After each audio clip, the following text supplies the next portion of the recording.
Hey folks, welcome back to the channel. Good to see ya. So, I heard some internet stuff about portals for No Man's Sky, so I figured I would give it a chance and see how those little rumors would go.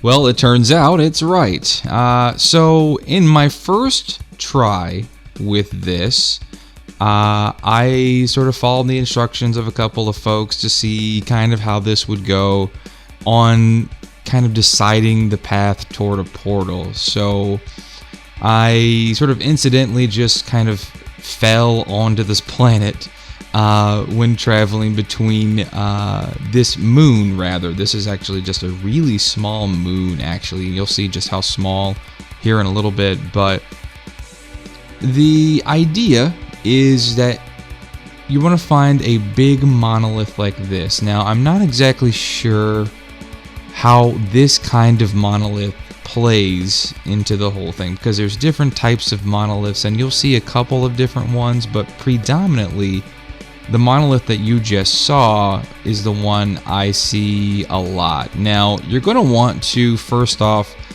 get on the path that this monolith is directing you towards. So it's sort of pointing in a direction, you're facing the monolith from where you engage it, follow that direction, and just sort of keep on that path until you see another one. You're going to want to really be on the lookout.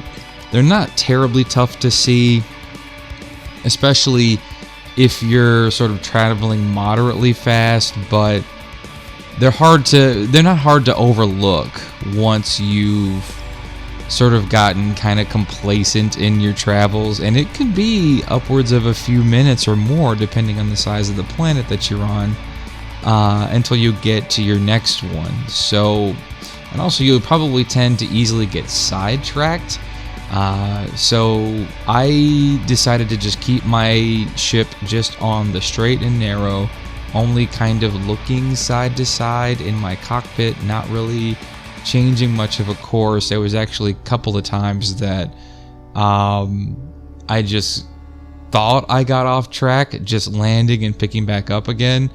So that felt a bit risky, but I kind of had faith. So you want to keep doing this kind of over and over, and with each new monolith that you see, redirecting your direction. So when you get to a new monolith, you're going to want to shift your direction in the direction that it's pointing, and then continue in that direction until you meet another one. And it was actually kind of funny because this moon here has a whole bunch of, the cubes that you could just pick up randomly, and I was so distracted by those, and I'm not sure how I stayed on this path at all.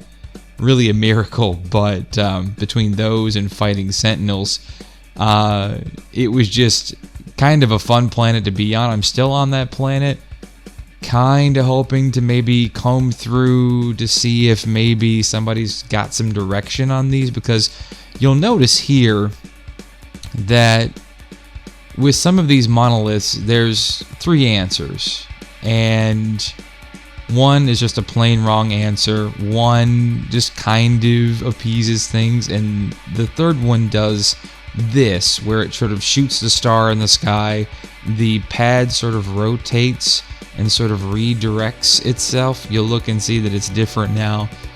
I wonder if that plays a role into it. I'm not exactly sure what that would mean, and you'll notice that if you fly to those monoliths after you've completed that task and they've shot the sort of fireworks into the air, that if you fly near them again, it will happen again. So it's strange, sort of like it indicates to you that that's a thing that's happened. So look at the size of this moon, and then when you get, as I keep going, this planet just sort of slowly rises over the horizon. So eventually, after 1, 2, 3, or however many monoliths that it requires, eventually you find your monolith, you find your portal. So I found mine kind of tucked over a bit of a hill.